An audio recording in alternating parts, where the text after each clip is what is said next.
Hi, my name is Ashley Scher. I'm the founder and CEO of ShareLove.Fund. We are about to explore the last sutra of Book 3, Sutra number 56 of Book 3, 3.56 of the Sutras of Patanjali.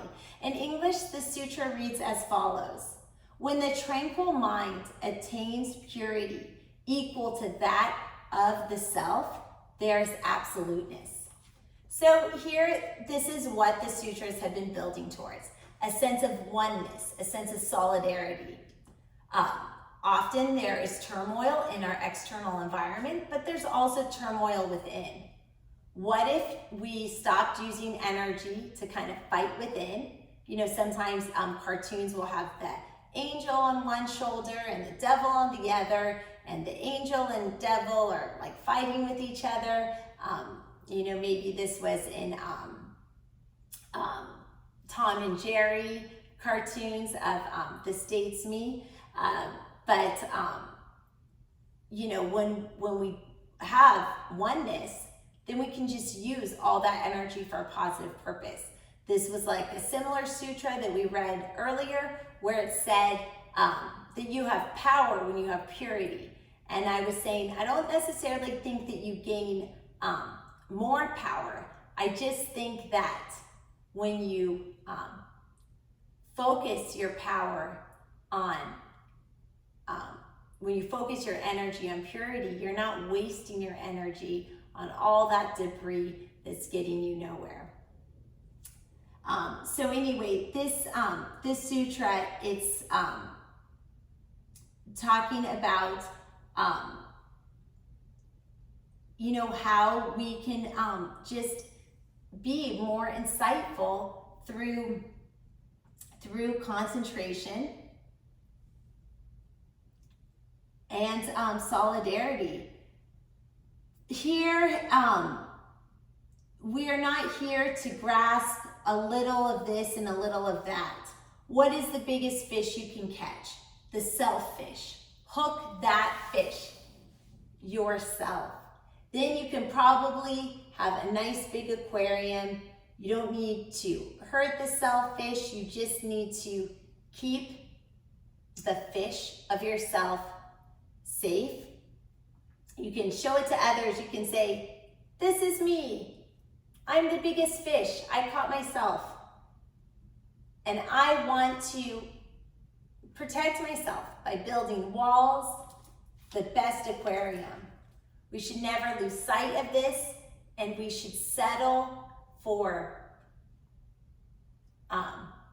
knowing that protecting the self is the most important. Some things will come and tempt us. Hey, come on, I'm here, do this, do that. But we have to know what our purpose is, and we have to remind ourselves of our purpose.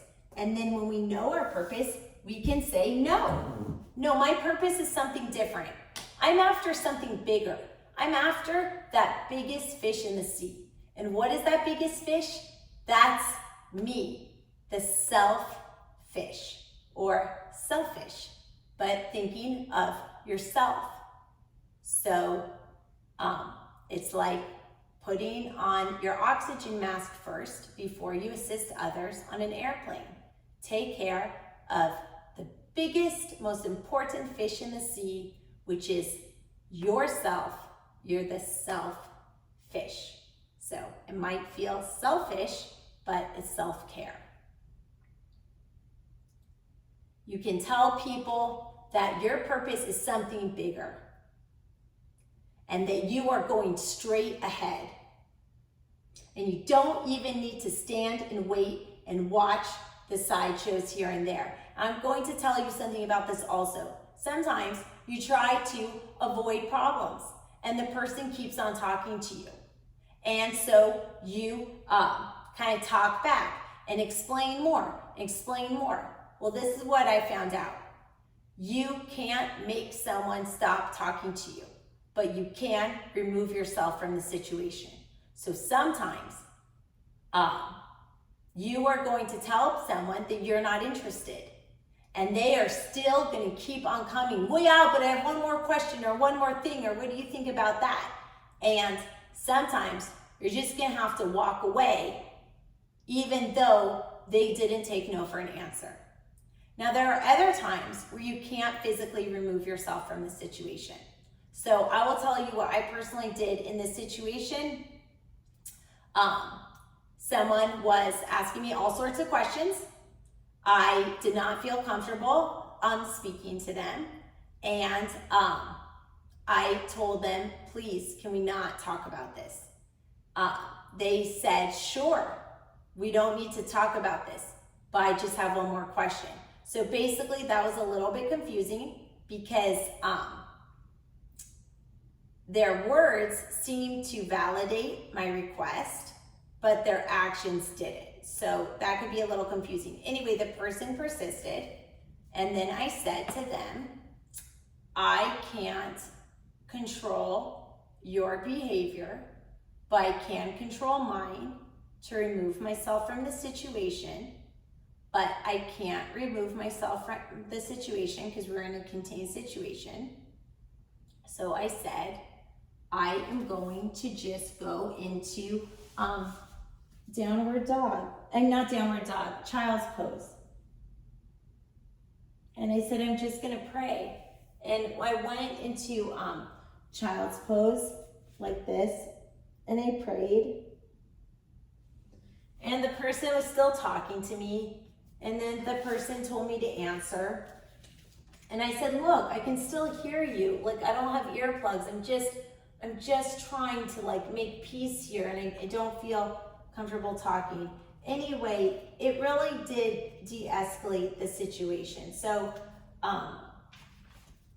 with this sutra, you know, it's saying, look, when you really concentrate and meditate, you can really hone it all in and be your own best self. But that doesn't mean it's not going to be a daily struggle. You know, there's always going to be people or things, or even our own desires, our own cravings, our own addictions that are going to kind of try to lead us astray. This is why yoga is a practice and not perfect. It is daily work.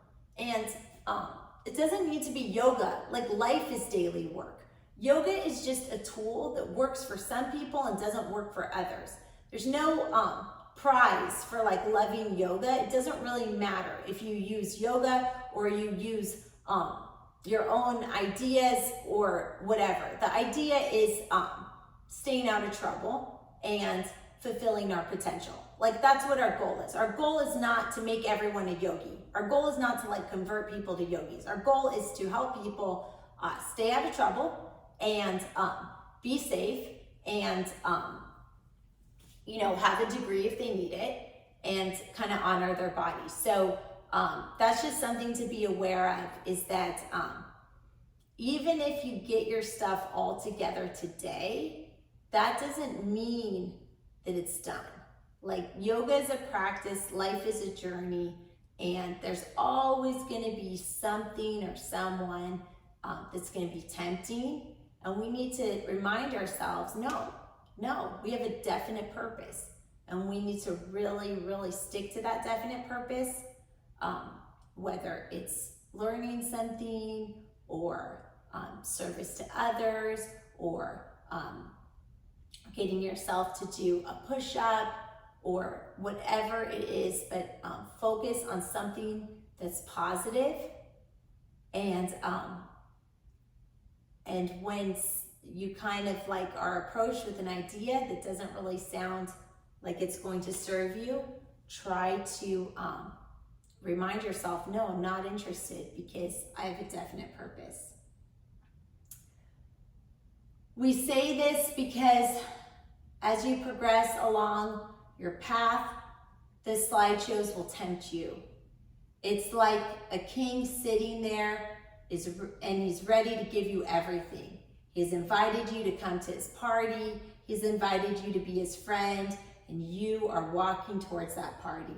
On the way, you will see all kinds of variety shows and music, but you know that they are all on the way to the party according to the king's orders. When you get there, All of them will be there, and you can see them while you sit by the side of the king. But when you forget that, when you stand on the pavement and only see them, you miss the king. So basically, this analogy is saying, imagine that your path towards your definite purpose is like being the king's best friend at the best party.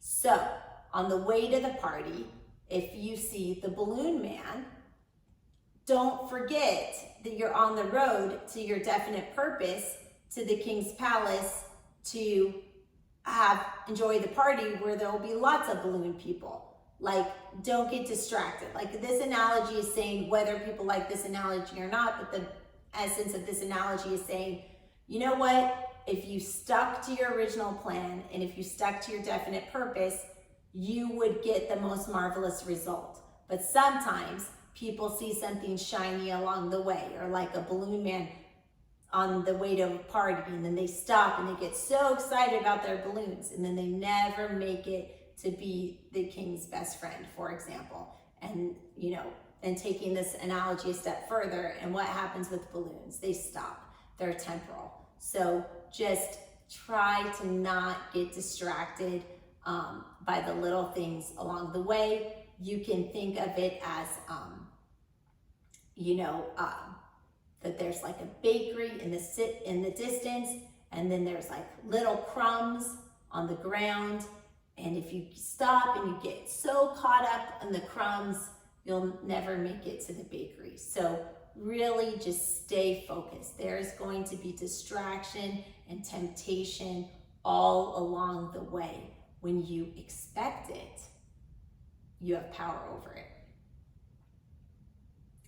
Never settle for the little things. Our goal is something very high. It is eternal peace and joy. Don't settle for a little peace, a little joy, or petty happiness. Really focus on what is the deepest sense of self. Namaste.